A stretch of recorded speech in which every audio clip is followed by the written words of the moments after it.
and welcome to another episode of The Mature Student. Now, I know you haven't heard from me for quite a while.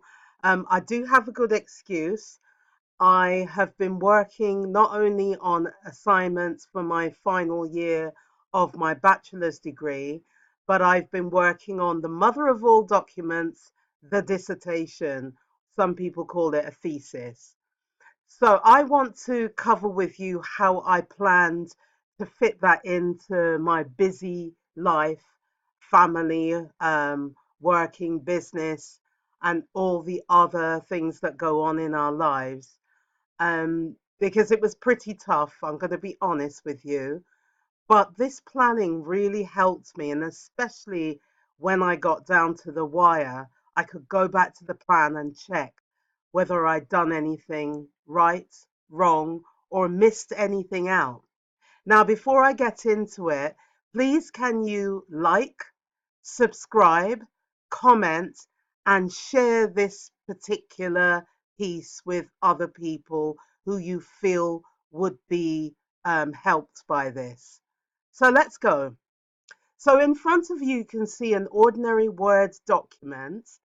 And what I did was, we have an academic achievement team in the university, and they had a template which I have actually adapted for the purposes of this dissertation. So let's start from the top, and you can see here that you would need to put in your own question. I'm not including my question here because actually the document hasn't been completely marked yet. So um, that's where your question would be. And of course, as I said, this is for a 10,000 word document, but you could be doing 8,000 in some universities.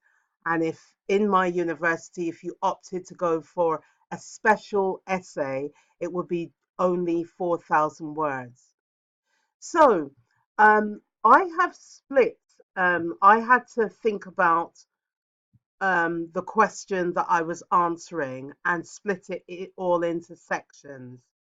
And so in section one, my introduction, I broke down into 1,000 words. And the conclusion was also 1,000 words. And in between that, I had 2.8 thousand words for each of these sections. Now, the advantage of having a plan became very obvious towards the end when I realized that actually there was a section missing from here. Who can tell me what that is? It's screamingly and glaringly obvious. I had missed out my literature review, which you have to have. So I had to re-engineer these numbers and make sure that that was included.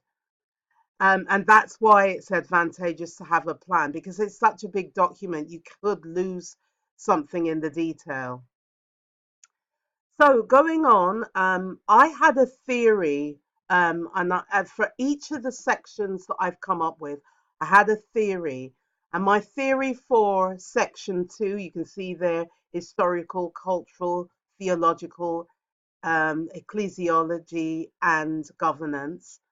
And you can see here, I've got has the historical and cultural legacy contributed to the present day retention challenges. Now, it's good to have a thesis for each of the sections or each of the sections, I would say, because it's more than just a paragraph. So that you can check that you're actually saying something and answering the question. And a couple of times I found I wasn't really answering the question. And my supervisor, and you each get assigned a supervisor, um, also couldn't see whether I'd fully answered the question. So it's important to have that and keep reminding yourself. As I said, section two, originally 2,800 words. That had to go down a bit because, as I said, I had the literature review.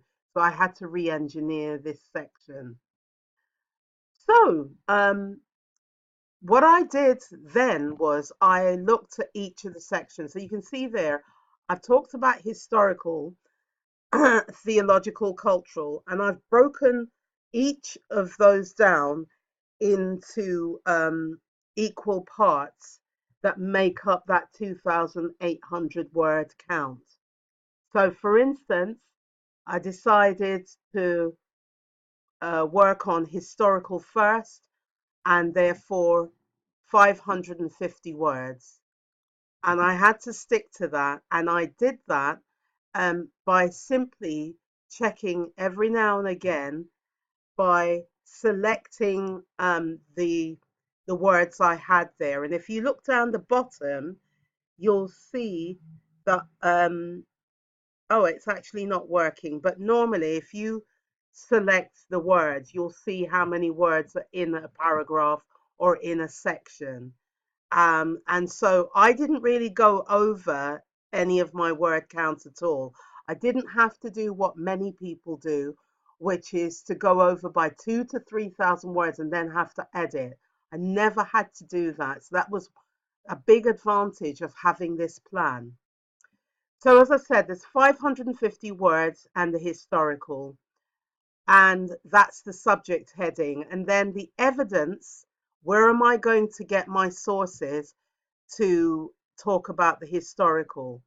So the website was a primary source.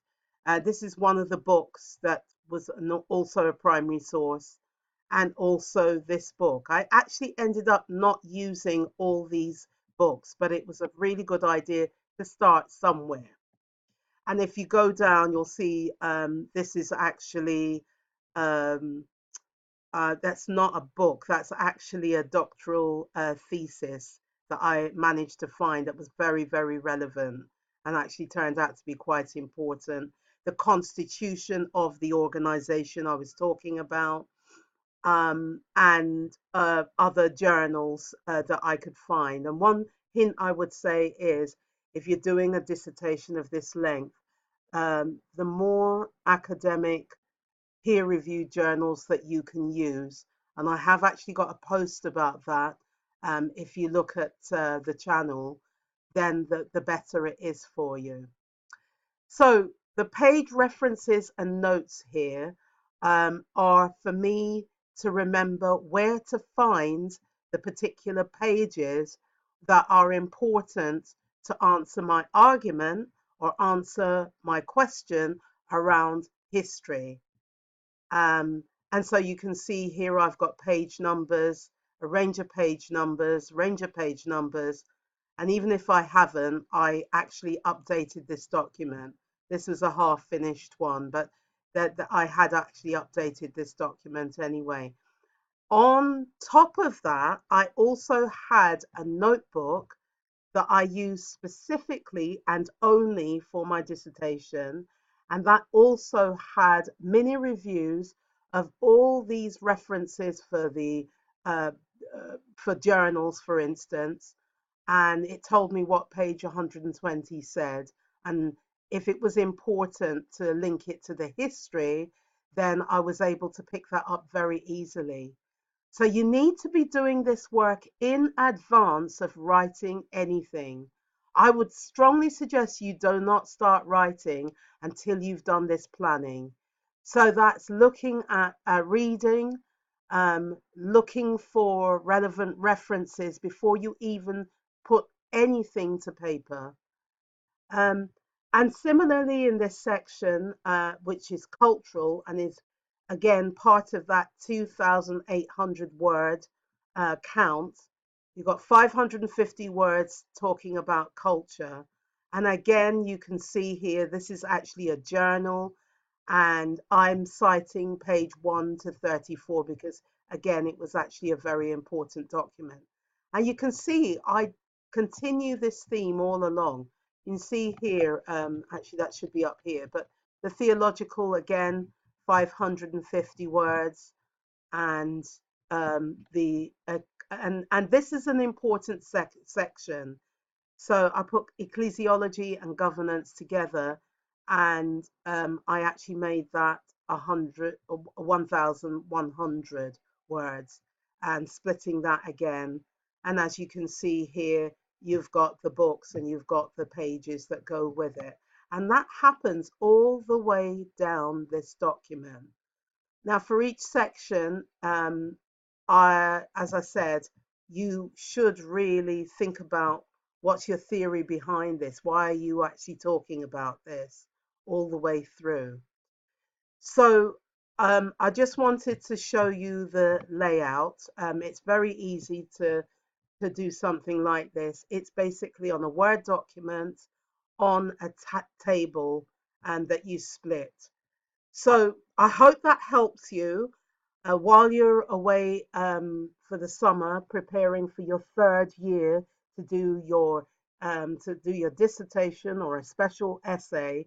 You can start to do the preparation based on this sort of layout. It really does work. Well, it worked for me anyway. Now, thanks for listening. And again, if you can comment, you can ask me a question, share.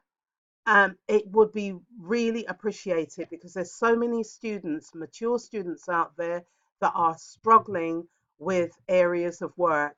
And sometimes your lecturers do not have the time uh, to spend with you to really explain everything.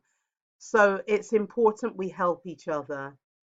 Thanks, and I will be releasing another video soon about my dissertation experiences.